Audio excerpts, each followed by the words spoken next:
शं वरुणः शन्नो भवत्वर्यमा शन्न इन्द्रो बृहस्पतिः शन्नो विष्णुरुक्रमः ॐ शान्ति शान्ति शान्तिः।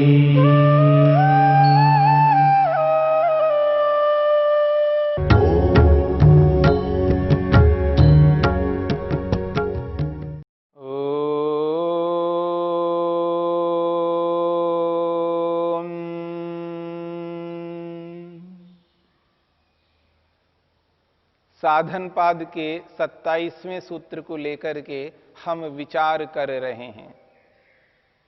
तस्य सप्तधा प्रांत भूमि ही प्रज्ञा।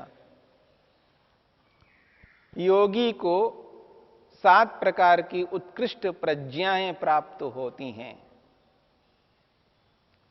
ऐसे योगी को जिसने अविप्लव वाली विवेक ख्याति को प्राप्त किया। इन 7 प्रकार की प्रज्ञाओं में से 4 प्रज्ञाएं मन के कार्य को संपन्न करने वाली हैं। 4 प्रकार की प्रज्ञाएं मन के कार्य को संपन्न कराती हैं, इसलिए उसको कार्य विमुक्ति कहा गया है। और 3 प्रकार की प्रज्ञाएं मन को ही मुक्त कराने वाली हैं। आत्मा से, योगी के, योगाभ्यासी के आत्मा को इन संपूर्ण कार्य पदार्थों से मुक्त कराने वाली प्रज्ञाएं हैं। मन को ही मुक्त कराने वाली है ये प्रज्ञा, इसलिए इसको चित्त विमुक्ति कहा है। मन की मुक्ति कराने वाली प्रज्ञा। और मन को मुक्त कराने वाली प्रज्ञाओं में से जो पहली प्रज्ञा और क्रम से 5वीं प्रज्ञा है वो चरिताधिकारा बुद्धि। चरिताधिकारा बुद्धि का अभिप्राय है कि ऐसा मन जिसने अपने कर्तव्य को पूर्ण कर लिया है। बुद्धि का अभिप्राय मन है। ऐसा मन जिसने अपने कार्यों को पूर्ण कर लिया है, अपने प्रयोजन को, अपने कर्तव्य को पूर्ण कर लिया है। जिसका प्रयोजन पूर्ण हो जाता है उसको कहते हैं चरिताधिकार। चरित अधिकार वाला यानी पूर्ण किए हुए अधिकार वाला, पूर्ण किए हुए कर्तव्यों वाला। 2 ही कर्तव्य है, भोग और अपवर्ग। इन दोनों कर्तव्यों को मन ने पूर्ण कर लिया है। या यूं कहिए, आत्मा को, योगी को ये अनुभव में आता है, यह अनुभूति होती है, अब मेरे द्वारा करने योग्य 2 प्रयोजन थे और उनको मैंने पूर्ण कर लिया। जिस मन के माध्यम से भोग को पाना था सो भोग को पा लिया, और अपवर्ग रूपी मोक्ष को पाना था सो पा लिया। अब मेरा कोई प्रयोजन नहीं रहा, मैं कर्तव्यों से, प्रयोजनों से मुक्त हो गया हूं। ऐसी अनुभूति, ऐसी जो प्रज्ञा प्राप्त होती है, उस प्रज्ञा को चरिताधिकारा बुद्धि कहते हैं। बहुत बड़ी बात है। हर कोई व्यक्ति, जो कोई व्यक्ति, कैसा भी व्यक्ति ये बात नहीं कह सकता जो करना था सो कर लिया है, जो भोगना था सो भोग लिया है, अब कोई भोग मेरे लिए बचा हुआ नहीं है, ऐसा कोई नहीं कह सकता। और ये भी नहीं कह सकता जो अपवर्ग को, मोक्ष को पाना था सो पा लिया, जीते जी समाधि में मैंने मोक्ष का अनुभव किया। ऐसा बहुत कठिन है, बहुत बड़ा कार्य है। इससे उत्कृष्ट अनुभूति और कोई नहीं हो सकती है जो ये अनुभव करता हो, जो भोगना था सो भोग लिया, अब भोगने योग्य मेरे लिए कुछ नहीं बचा। और जिस मोक्ष को, जिस अपवर्ग को अनुभव करना था, समाधि के माध्यम से मैंने अनुभव कर लिया है, अब मेरे द्वारा करने योग्य कोई कर्तव्य नहीं बचा। ऐसा कहना बहुत बड़ी बात है। ये उस योगी को ऐसी अनुभूति होती है जिसने अविप्लव वाले विवेक ख्याति को प्राप्त किया। और छठी अनुभूति के लिए महर्षि वेदव्यास प्रस्तुत करते हैं। वो कहते हैं गुणाः गुणाः गिरिशिखर तटच्युता इव ग्रावाणः निरवस्थानाः स्वकारणे प्रलयाभिमुखाः सह तेन एव अस्तम गच्छन्ति। बहुत बड़ी बात कही है और उदाहरण के माध्यम से बात कही जा रही है। कहा जा रहा है गुणाः, वैसे गुण का अभिप्राय सत्व रजतम है यहां पर यहां कार्य कारण को एक मान करके यहां पर प्रस्तुत किया जा रहा है। गुणाः यानी 18 तत्व, महतत्व से लेकर के 5 तन्मात्राओं तक। महतत्व, अहंकार और मन, ये 3 पदार्थ हैं। ज्ञानेन्द्रियां, कर्मेंद्रियां 10 पदार्थ हैं और 5 तन्मात्राएं। तो इस प्रकार 5 तन्मात्राएं, 5 ज्ञानेन्द्रियां, 5 कर्मेंद्रियां, ये 15 तत्व हैं। मन, अहंकार, महतत्व, ये 3 पदार्थ हैं। इस प्रकार 18 तत्वों वाला सूक्ष्म शरीर, इसको लेकर के कहा जा रहा है गुणाः, ये जो गुण हैं। गिरि शिखर तटच्युता इव, इव कहते हैं समान। मानो कि जिस प्रकार से पर्वत के शिखर से, पर्वत के चोटी से, पर्वत के शिखर से, ऊंची जो चोटी है उस शिखर से यदि कोई पत्थर गिर जाए, वहां से अलग हो गए, पत्थर का टुकड़ा वहां से अलग हो गया। पत्थर, पर्वत तो बहुत बड़ा है, उस शिखर के ऊपर जो चोटी है उस बड़े पत्थर में से कोई अंश, कोई टुकड़ा टूट करके, पृथक होकर के अलग हो जाए। गिरि शिखर तटच्युता इव ग्रावाणः, ग्रावाण कहते हैं पत्थर के टुकड़े। यदि उस चोटी से, उस शिखर से यदि पत्थर गिर गए हैं, वहां से हट गए हैं, तो निरवस्थाना, निराधार वाले हैं वो पत्थर, उनका कोई अब आधार नहीं रहा। वो धड़ाम से ऊपर से नीचे गिरते जा रहे हैं और उसके लिए कोई आधार है ही नहीं वहां पर। तो निराधार वाले, बिना आधार वाले नीचे गिरते जा रहे हैं और सीधा जमीन पर आकर के उस मिट्टी में मिल जाएंगे। जिस प्रकार पर्वत के शिखर से अलग हुए हुए पत्थर, पत्थर के टुकड़े बिना आधार वाले अपने कारण की ओर, मिट्टी की ओर अग्रसर होते हुए अंत में जाकर मिट्टी में विलीन हो जाते हैं, धरती में विलीन हो जाते हैं, धरती के साथ युक्त हो जाते हैं। ठीक इसी प्रकार से जिस योगाभ्यासी ने, जिस योगी ने अपने प्रयोजन को पूरा कर लिया है, भोग और अपवर्ग को पूर्ण कर लिया है,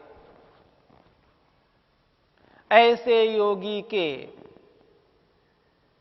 ये गुण यानी 18 तत्वों का समुदाय, जिसे हम सूक्ष्म शरीर के नाम से कहते हैं, ये जो सूक्ष्म शरीर है, ये सूक्ष्म शरीर स्वकारणे, अपने कारण की ओर, प्रलयाभिमुखा, प्रलय की ओर, अपने कारण में विलीन होने के लिए, अपने कारण में मिलने के लिए अग्रसर होते हुए, तेन सह अस्तम गच्छन्ति, तेन उस मन के साथ साथ, 18 तत्वों में मन है और बाकी 17 पदार्थ है, तो तेन सह उस मन के साथ साथ वो 17 तत्व अस्तम गच्छन्ति, अपने कारण में विलीन हो जाते हैं। सत्वरज तम रूपी मूल कारण में ये 18 तत्व आकर के मिल जाते हैं, जुड़ जाते हैं और कारण रूप बन जाते हैं। अब कार्य के रूप में नहीं रह सकते और उपमा के रूप में पत्थर का उदाहरण दिया है। जैसे पर्वत के शिखर से यदि कोई पत्थर अलग हो जाए और जब वो अलग हो जाता है तो उसका कोई आधार बेस नहीं रहता है, वो नीचे गिरता ही जाता है और अंत में जाकर के मिट्टी के साथ, धरती के साथ जुड़ जाता है, धरती में मिल जाता है, एक प्रकार से अपने कारण में विलीन हो जाता है।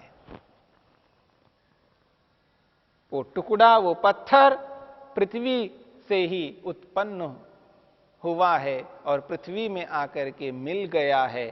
ठीक इसी प्रकार से जब योगी अपने प्रयोजन को पूर्ण कर लेता है, प्रयोजन से पूर्ण हुए हुए योगी के ये सूक्ष्म शरीर के 18 तत्व अपने कारण में विलीन हो जाते हैं। और आगे महर्षि वेदव्यास कहना चाहते हैं, न च एषाम प्रविलीनानाम पुनरस्ति उत्पादः प्रयोजन अभावादिति।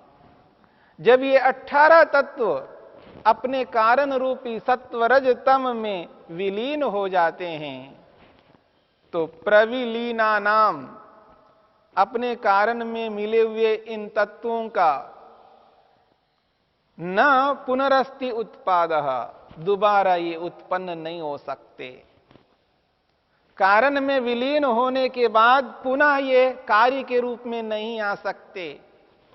उस योगाभ्यासी के लिए, उस योगी के लिए, उस आत्मा के लिए दोबारा कार्य के रूप में परिवर्तित नहीं हो सकते। न पुनरस्ति उत्पादः, दोबारा उत्पन्न नहीं हो सकते। क्यों? प्रयोजन अभावाद इति, प्रयोजन के न रहने से। जब प्रयोजन ही नहीं रहा तो कार्य के रूप में कैसे आ सकते हैं? कार्य के रूप में वही वस्तु आ सकती है जहां प्रयोजन होता है। निष्प्रयोजन कोई कार्य नहीं आ सकता, क्योंकि इनको कार्य के रूप में लाने वाले ईश्वर हैं, अपने आप कार्य के रूप में नहीं आ सकते। जड़ में ये बोध नहीं रहता है कि मुझको कार्य के रूप में परिवर्तित होना है, अब मुझको कारण के रूप में बदल जाना है, ये बोध जड़ वस्तु में नहीं रह सकता। इसलिए परमपिता परमेश्वर इनको पुनः दोबारा कार्य के रूप में उत्पन्न नहीं कर सकता। क्यों? तो कहा प्रयोजन अभावाद इति, प्रयोजन के ना रहने से। अब उस योगी का जो प्रयोजन था भोग और अपवर्ग को प्राप्त करना, उसने प्रयोग करके, मेहनत करके, उद्यम करके उसको अपना लिया है। अब उसका प्रयोजन ही पूर्ण हो गया है तो दोबारा ये कार्य के रूप में नहीं आ सकते। प्रयोजन अभावात, प्रयोजन के ना होने से। ये छठी प्रज्ञा है। ये अनुभव, ये अनुभूति योगी को होती है कि उसे पता लगता है कि अब मेरा अगला शरीर नहीं होगा। जिसने अपने प्रयोजन को पूर्ण कर लिया है, भोग और अपवर्ग को अनुभव कर लिया है, वो योगी ये एहसास करता है, ये अनुभव करता है, अब मेरा अगला जन्म नहीं होगा, मैं पुनः उत्पन्न नहीं होऊंगा, पुनः शरीर को धारण नहीं करूंगा, दोबारा दुखों के साथ युक्त नहीं हो सकता, मेरा जन्म नहीं होगा क्योंकि मैं मुक्त होने जा रहा हूं। ये अनुभूति, ये अनुभव उस योगी को होता है जिसने अविप्लव वाली विवेक ख्याति को प्राप्त कर लिया। महर्षि वेदव्यास कहते हैं अंतिम प्रज्ञा को लेकर के, एतस्याम अवस्थायाम गुण संबंधातीतः स्वरूप मात्र ज्योति ही अमलः केवली पुरुष इति। महर्षि वेदव्यास कहते हैं सात्वीं प्रज्ञा को लेकर के, एतस्याम अवस्थायाम, ऐसी अवस्था को प्राप्त कर लेता है जिस अवस्था में उसको ये अनुभूति होती है कि हां अब मेरा अगला जन्म नहीं होगा।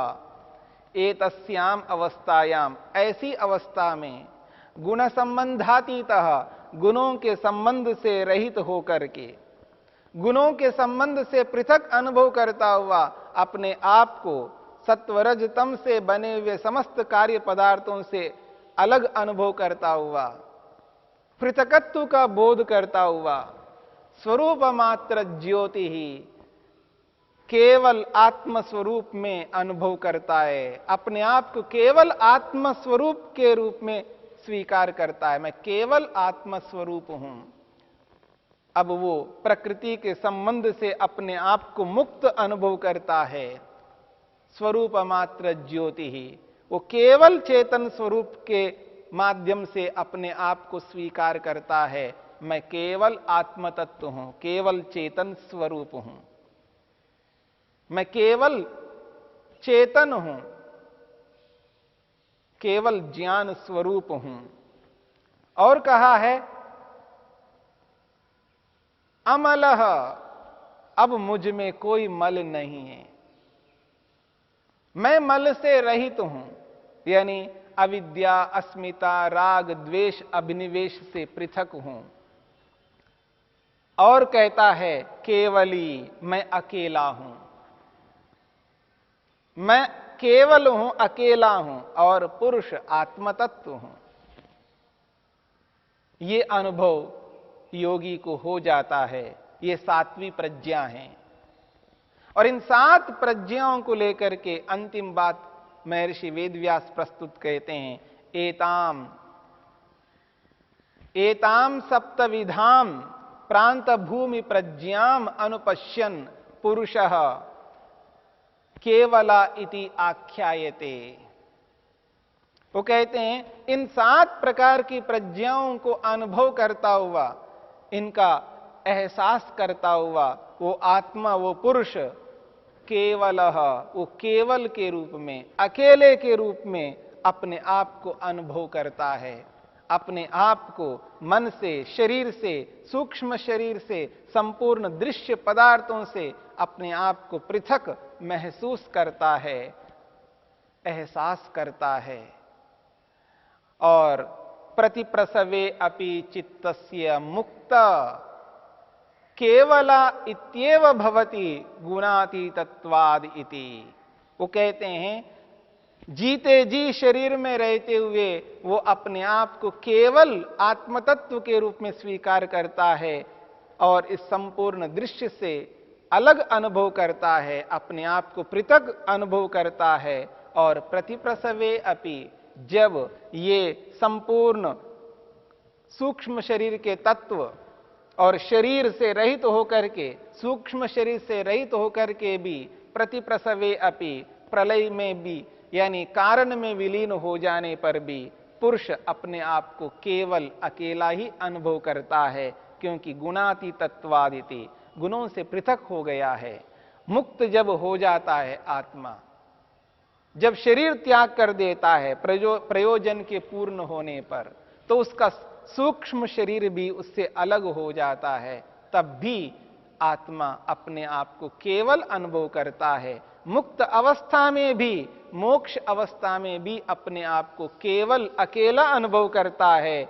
और शरीर में रहता हुआ भी जब समाधिस्थ होता है और समाधि को प्राप्त करके अपने बंधनों के कारणों को पृथक करके, अविद्या आदि दोषों को अलग करके, उस स्थिति में भी अपने आप को अकेला अनुभव करता है। जीवन मुक्त की स्थिति में जीते जी मुक्ति जैसा अनुभव करता हुआ वहां पर भी अपने आप को केवल अनुभव करता है। और जब इससे मुक्त हो जाता है तब तो केवल ही रहता है, इसलिए केवल अनुभव करता है। ये 7 प्रकार की प्रज्ञा उस योगी को प्राप्त होती है जो विवेक ख्याति, वो भी अविप्लव वाली विवेक ख्याति को प्राप्त कर लेता है।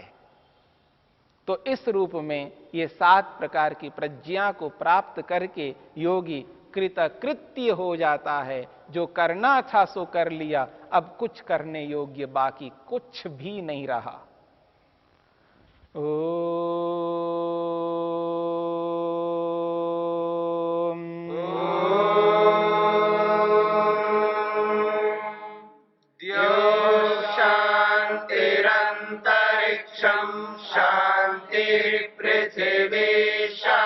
शांतिरापः शांतिरोषधय